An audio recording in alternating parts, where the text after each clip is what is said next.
certainly more of an adrenaline rush than being an owner. I love owning race cars, and I love racking up statistics and championships, but it does not have the competitive sort of skin in the game, if you will, that the specific day does. Like, you know, when you're in the car, it's on you to make sure you're doing everything right. And when you're the crew chief, you're under a ton of pressure. I understand that I did not come in here and handle all of the layers that Marty usually handles or any given crew chief manages. They certainly were putting me in a position to do some light lifting. But as the race went on, we got more comfortable and more aggressive, and it was fun. Felt like I really had some involvement, some input in the energy that the crew had, the team, the overall guys, and keeping them pumped up and keeping everybody executing, keeping Connor aware of what our goals were and what our expectations were on these restarts. He wanted to deliver on all of those expectations, and so I felt like, you know, in that aspect, it was a good day, and we had a strategy really go our way. Of course, it would have played out really good if it stayed green, but that caution falling the way it did, we're still getting the track position that we wanted. And, yeah, so this was a lot of fun. I have a ton of respect, admiration for all of the crew chiefs and the role that they play and the stress that they put up with. They to do this week in and week out is extremely tough, and you know, it takes a long process, I think, to work yourself into a position to be able to get that role and get that opportunity at the Cup level. And I really have a new appreciation and a new level of respect and understanding, I suppose, of the tough calls and decisions they have to make, and they have to be right. And I don't know that they get as much grace as the drivers do when they make a wrong decision, right? So a lot of pressure on the crew chief. And so, but it was a cool experience for me. I'm glad I did it. Marty, I didn't walk in and say, hey, can I do this? Marty texted me, said, hey, would you want to do it? I think you could. And so it was his idea. I think we all should, you know, understand that the Lindley and Earnhardt family have a ton of history together as far back in the 70s when Dad and Marty's father were racing sportsman cars around, you know, the Southeast and so forth. And Butch was a better driver, well respected by everybody in the industry. And I think me and him sharing the similarities and the tragedies that we both experienced with losing our dads has connected us. I remember when Butch was killed, my father went out of his way to connect to Marty, bring Marty in. I would ride with Tony Sr. and Tony Jr. on to the Busch races in a 15-passenger van to Atlanta, and we'd stop on the side of the interstate to pick Marty up so he could be part of the team and go with us. And I remember Marty coming through our shop, the Deerhead shop, many times, Dad giving him advice, helping him out. Marty becomes a driver, an incredible driver at that in the Pro Series, and now a great crew chief. So there's there's a really neat connection there that I think sprung that idea into his head to ask me to do this, and I'm glad he did. Junior Motorsports is a badass organization that can put somebody like me on a pit box and still have a chance to win a race. So you're going to give a lot of credit to a lot of other people, but what role do you think you played in tonight's win?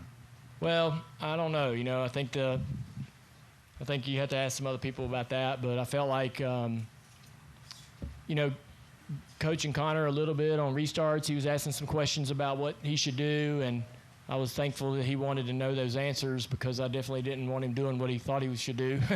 But I know he's the kind of guy that's like, hey, tell me everything. There's not enough information.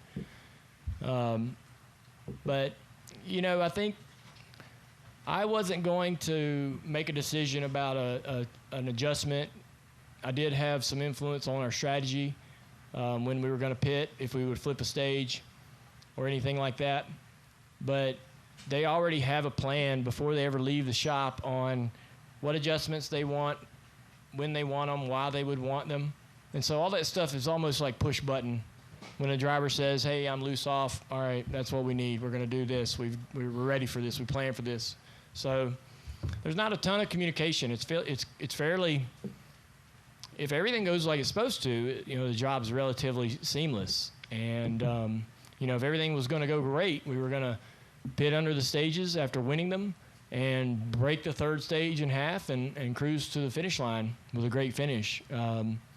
But sometimes this racetrack and this race, as you'll see tomorrow, will throw some opportunities and some really tough decisions into the crew chief's lap.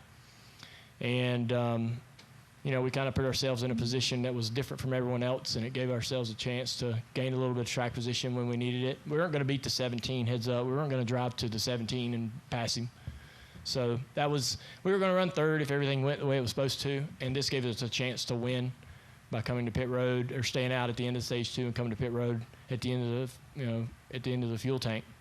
But I'm not a fool to think that I didn't have control of all the levers and the buttons and stuff. But midway through the race, man, I was feeling it, and me and the engineers on the box were in a great conversation around what we should do, how far we could make it, whether we were going to have enough for the green-white checkered, how aggressive could we get to lap 69, 68, all of those things. And then you get down. I think the one thing that I was most nervous about was actually setting that left front tire, because it's easy to set the tire, the guy grabs it, right? But there's a tenth or two, or even a half a second between how far you can get it out there to him. You need that stripe up so he knows where the lugs are, how he can place the tire quickly. All these things are very minute, but they're important that he grabs the tire from you in a certain way, and I didn't want to mess that up. So those guys were great. There's a track house crew, and I went over there this week and tried out or practiced with them for about 3 rounds, and they were like, "You got it, man. I think it's going to be fine." They were awesome to work with, great group of guys, and so that was probably the most. I was so thankful that we actually had one stop less than we planned, because I didn't want to go down there and mess up rolling that tire, setting that tire in there, and cost us a couple spots on pit road we didn't need to lose. Dustin Long, NBC Sports. Are you one and done as a crew chief, or does this open up the opportunity of, in another unique situation, of doing this again in some form or fashion? I mean, it's really up to the crew chiefs, teams individually. I think I would not ever walk in the shop and go, "Hey, I'd be up for doing it." I'm not going to do that. But if we find ourselves, unfortunately, where Jim or somebody gets suspended, or even Marty again, if they want me to do it, I would happily do it. And we have such great, car chiefs and engineers, great people, and they really do all work really well together in the shop. And I would feel confident that we could go out and get a good result if we needed to do this again. But I'm not gonna seek it out. It was a lot of fun, a lot of pressure, definitely out of my wheelhouse for sure. And I had tons of support. Again, I had so much support with our team and Bummy, Mike Bumgardner, who kind of runs Junior Motorsports in a competition role.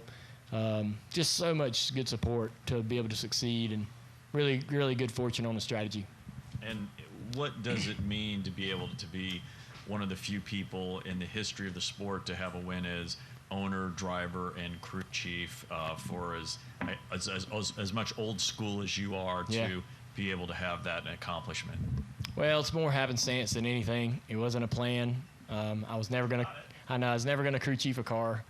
I wasn't ever gonna seek out that. That wasn't something that I ever saw myself doing. And it's neat, but it's more coincidence, happenstance than anything. And again, I don't know that I'll see myself doing it again. Hopefully we don't have any more issues where our guys all go to the racetrack and nobody has to fill in for anybody, but I'll do whatever my team needs me to do. I'll say this, I think after our experience today, the morale of that team and the energy and excitement around that team is better than it was when we walked in this racetrack, and I was thankful to be a part of that. We'll go to Lee next. Lee Spencer, Sirius XM NASCAR Radio and CatchFront.com. That's kind of where I was going, because the strength of this team to be able to win without the driver in the seat, without the crew chief in the seat. They have 3 wins. It's not going to it'll reflect on the owner's points. It's not going to reflect on the driver, but to have a team that, take away the driver, take away the crew chief, and we still win. Yeah, I think that says a lot about Marty and the operation he runs. He sets put a great race car on the track for practice today. top 3 car, really good happy speed with that car. And so that makes the job super easy. He's just really talented, smart, really, really smart guy. Understands geometry, setups, front end, clip, all that stuff. He's really sharp about all that stuff, but he's also really got a neat style about how he manages his people. So when I got here to the racetrack and throughout the weekend, I really, really enjoyed watching Tanner and Pat and all the crew really just elevate what they had to do.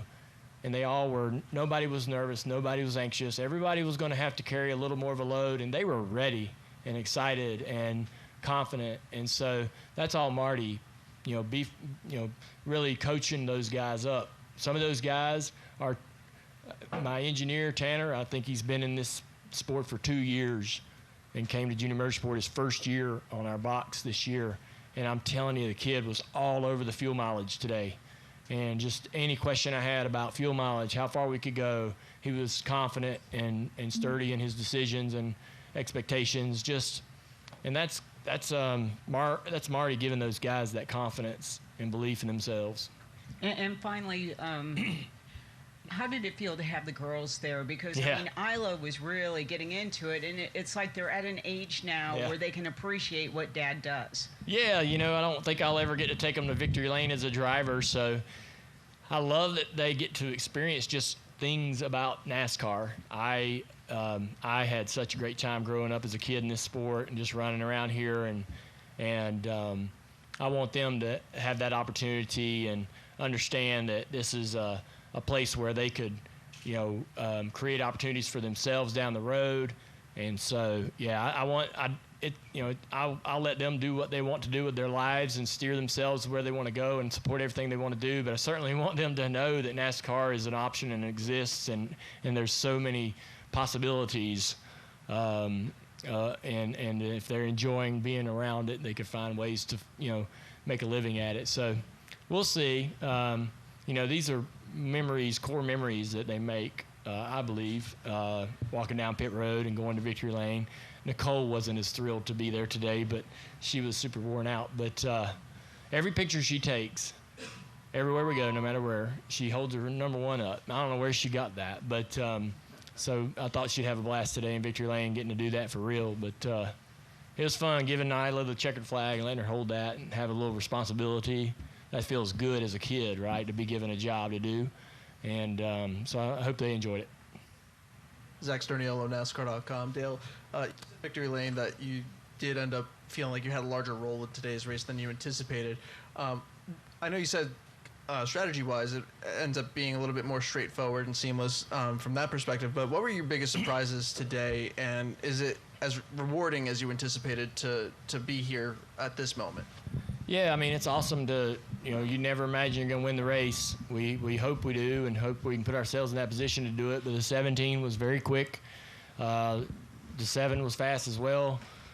But I knew when we saw our car in practice, we kind of matched what they were doing. And I felt like that being in that other group, it gave me some confidence that in the right scenario, we could actually maintain our track position if we could get in front of them. And, it got a little wild at the end, and there was a lot of change in position and so forth. But, we were sitting there thinking about the strategy, and Letarte was sitting there, and he says, man, I don't know. I was worried about, if we flipped the stage, we gave up the playoff point, or we gave up the points earned and all of that. And none of those solutions really were a huge lure and benefit. So we were watching our lap time, and we thought, man, if we can run these laps, they only have a little bit better tire than us. If we can just keep the clean air, run this lap time just for a little while, we only needed to go about 10 more laps to about lap 68. It's like, we should be great. The 17 might come past, but we're going to really have a shot at a top 3, maybe a win.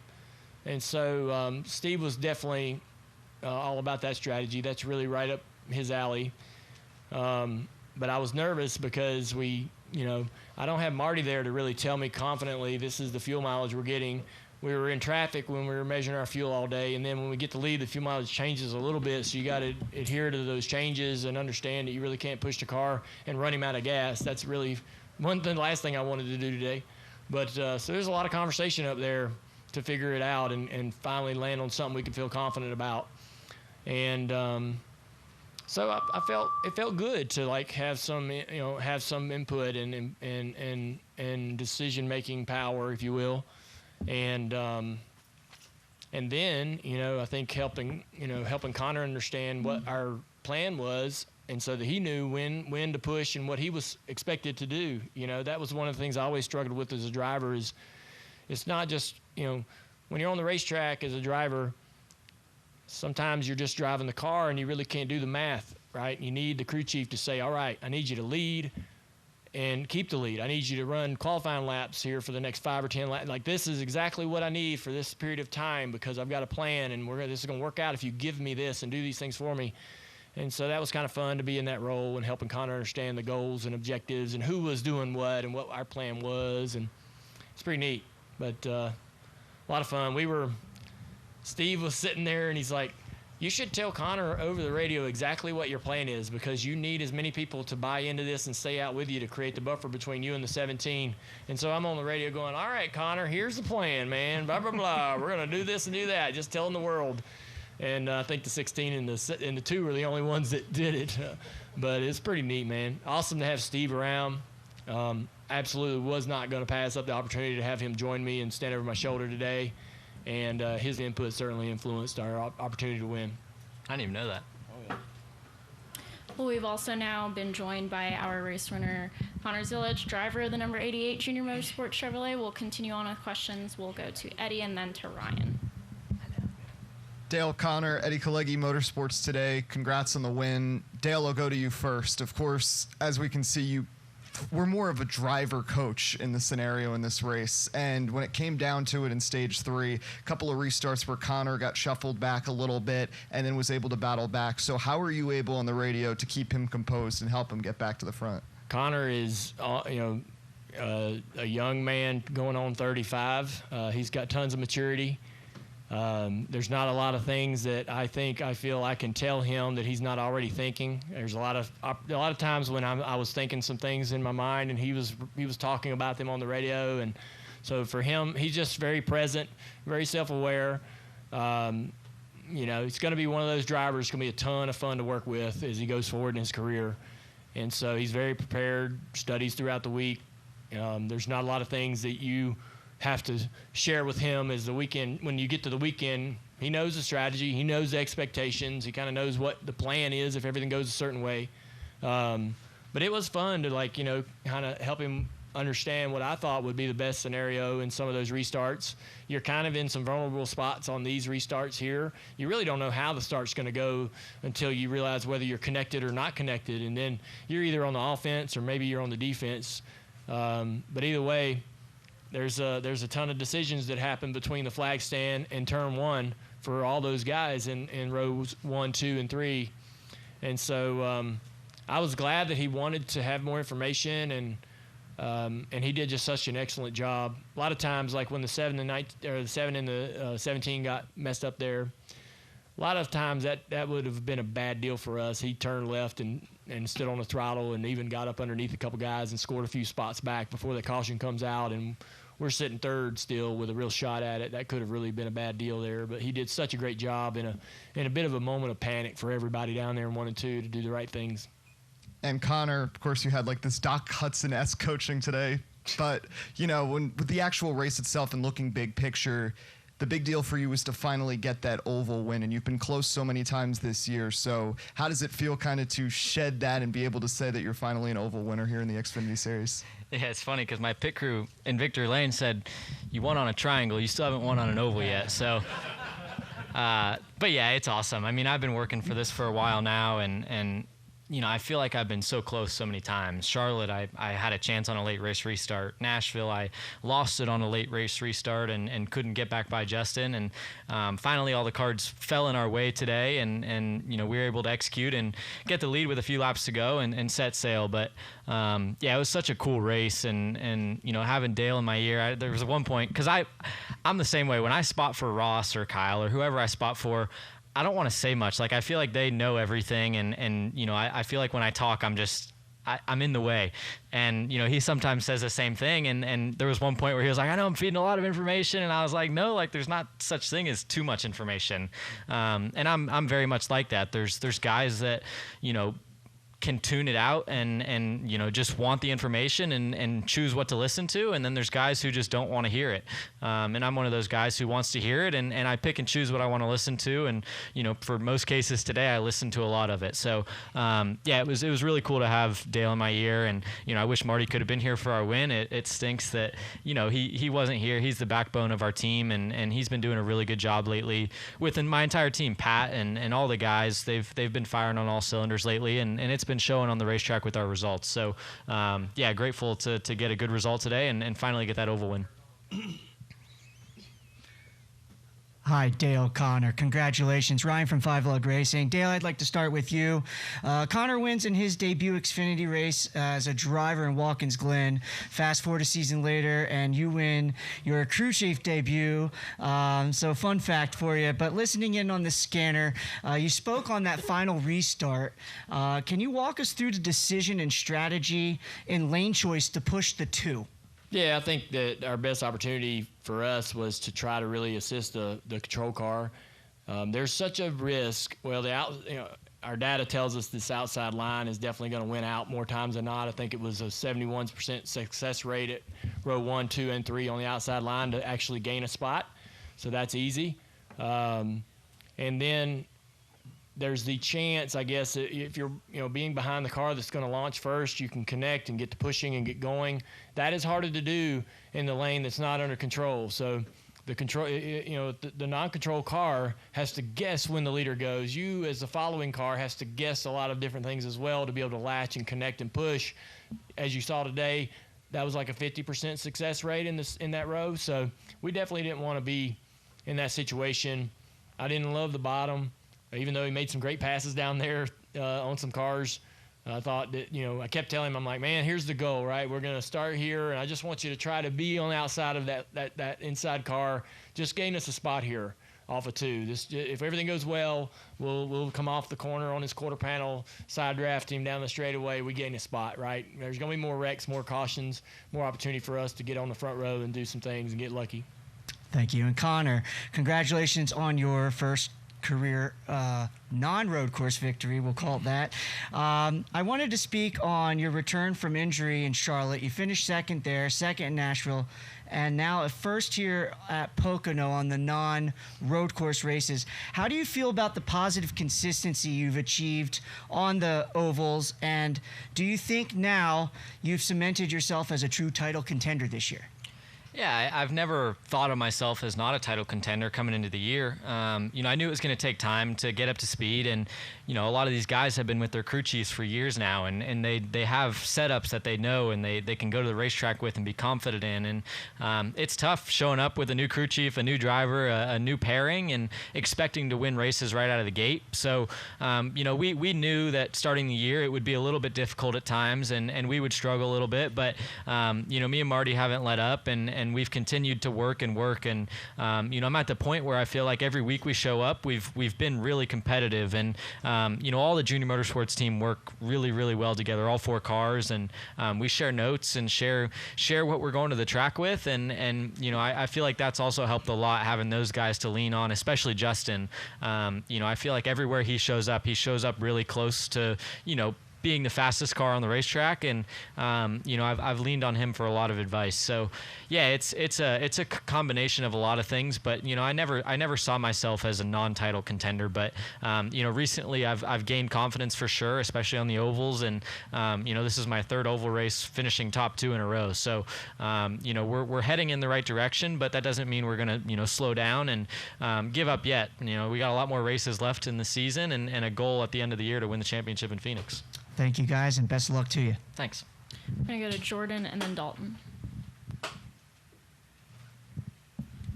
Jordan Bianchi, The Athletic. This is for Connor. Connor, what is it like when I heard you on the radio saying that you want all the information, but you've got Dale in your ear telling you everything. How do you process that, and do you feel like obligated to almost have to take that advice regardless of what that advice is? I wouldn't call it an obligation, but definitely I listened to what he says. He's got way more experience than I do. He's won here, in a Cup car twice, and there's no reason for me not. He's my crew chief. He wouldn't be giving me bad information. So it's hard sometimes. You say this is the plan. We're going to try and do this when we go down into turn 1, and then next thing you know, I'm when I was the control car, I was third car in line by the time we got into one. I didn't get a good push, and plans change. But it's good to have a driver that has gone through this stuff before, in my ear, because he understands what the driver would want, and he was giving me that information. All right, we want to be here, when we come out of one, or this is the position I want us to be in, and that having that really helped me. So obviously the goal is to win, and we want to be as far forward as possible, but the advice was very helpful for sure. Connor, Don Hawkins, the front stretch. When you're racing one of your best friends in Jesse Love for the lead in the win of the race, do you give him maybe a little bit more space? Do you race him a little bit differently than you would anybody else? Man, it's tough. I racing for a win, like the saying, I'd wreck my mom for a win. It's tough because you don't want to have to go hang out on Monday and him be mad at me, but at the same time, a win is a win. And, if it's for 5th place or whatever, I might be a little bit nicer than most, than other guys. But for the win, I'm going to race everyone like I want to win. And that's kind of just the bottom line. And he would do the same. And I expect the same out of him, right? At Watkins Glen, 2 years ago or whatever, he shipped me out of the way for the win. And I was trying not to, right? I wanted to race him clean and give him a shot, and not give him a shot, but give him a chance to, race me. But, he got a little bit loose off of 3, and I was able to sneak under him. And I had the better car today for sure. We've had really fast junior motorsports cars lately. The Hendrick Engine Shop's doing an incredible job, and we've been really fast in all aspects, and it was just a matter of time when I got up into the top 3 with the 16 and the 2, where I was going to be able to sneak by and make a move, and it just took one little mistake from Jesse, and I was able to squeeze by without any chaos or contact. And how cool is it to be able to share this journey with him, to be able to race for championships in the Xfinity Series, race for wins, and also make periodic Cup starts, and eventually that'll probably be a full-time Cup start as well? Yeah, it's awesome to be able to share that with a friend of mine, and it's good to have someone like him, because we're really good friends off the track. We help each other. I help him on the road courses, he helps me on the ovals, vice versa, and we help each other a lot, but at the same time we push each other to be better too, and we hold each other to a standard, and when one of us isn't doing well, we let the other one know. So it's really cool to have someone like him that I can lean on, and that also pushes me to be better, because I feel like we're both pretty young and coming up, and I don't want to get beat by him, and he doesn't want to get beat by me either, so it pushes both of us to be better. Before we continue real quick, we're going to go ahead and let you go, Dale. Congratulations. Have fun in tech. I just want to say one more thing. Josh Williams, spotter, did an excellent job today. He had to step up as well. His name won't get mentioned a ton today, but as far as direct line of communication for the majority of the day, that was who was talking to Connor, and so he had to step it up. Just a pro. So real proud of him. Real thankful for him. He made today a breeze. Thank y'all. And fun fact, he won the last Cup race, truck race, and Xfinity race. He's 3 in a row. He is. He's an awesome dude. Good spotter. Thanks, Dale.